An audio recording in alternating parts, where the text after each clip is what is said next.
Good morning and welcome back to the continuing saga of Triumph TR7 Tibi.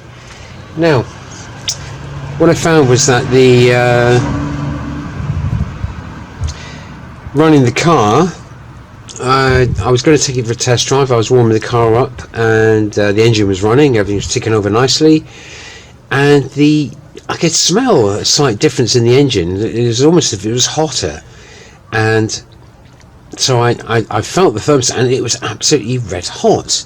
So I quickly switched the engine off because the temperature gauge was going up to 3/4, and it's almost as if the engine was overheating. Now there was enough coolant in there, and obviously bearing in mind that I've just replaced the water pump spindle assembly here, I'd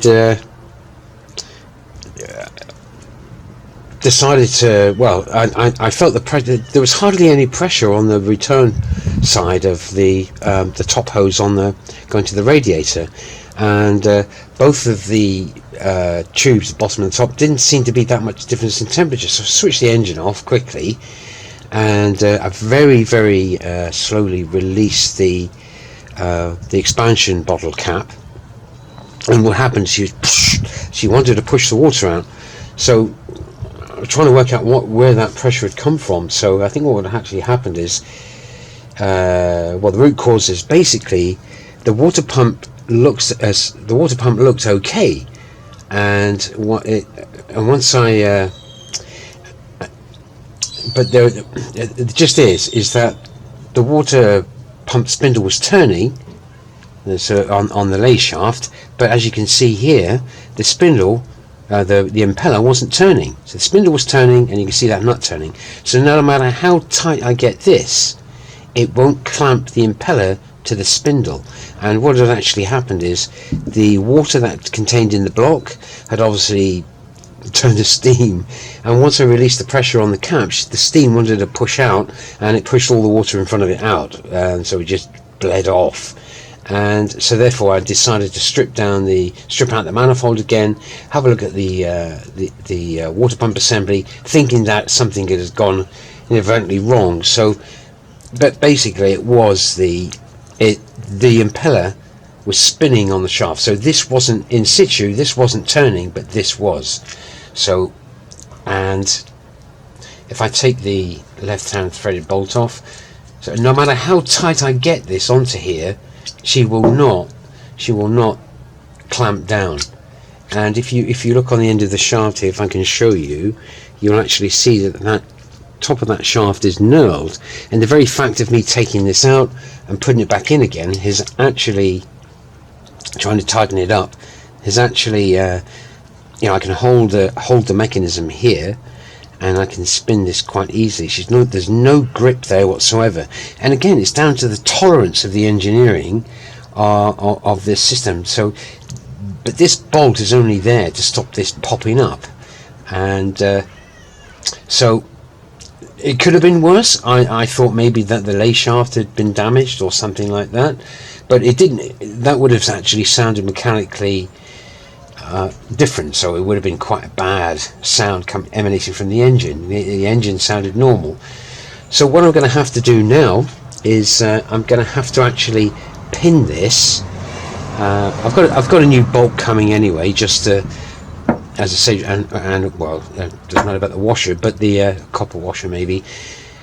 But I'm going to have to pin this. I'm going to have to drill through the impeller, through the shaft, and put a roll pin in there, just so she's got no other option but turn. So that's where I am with it at the moment. It's one of those things. I'm glad I caught it. So hopefully, I say it caught it. It was 3/4 on the temperature gauge, so I don't think the head gasket's gone. So the engine's completely trashed. So I consider myself to be lucky, and I was on point. But this is what we get. We're working on these old cars, I guess. It's not belt driven, it's mechanically driven by this gear here from the lay shaft, which runs off by the timing chain, which incidentally turns the distributor also, and also knocks. It's got a little cam on there for the fuel pump as well, which you've seen on the side of the block. So I'm not sure you can see any there's no wear on it. I mean, there's no wear. I mean, that's been cleaned up inside here, but it's certainly not been. The last thing I had done to this was had this refaced by Paul Finch down in Plymouth. But I mean, there's nothing would have been done inside there, so it has to be the tolerance of the engineering of the make of this. I mean, that's not worth spit, that knurled end of this shaft, unless the actual action of taking this off, and obviously with it running loose, it's probably caused more wear in there now. So it's been exacerbated by the fact that the shaft was spinning inside with the impeller just stuck stationary, and it certainly hadn't bottomed out in there because of the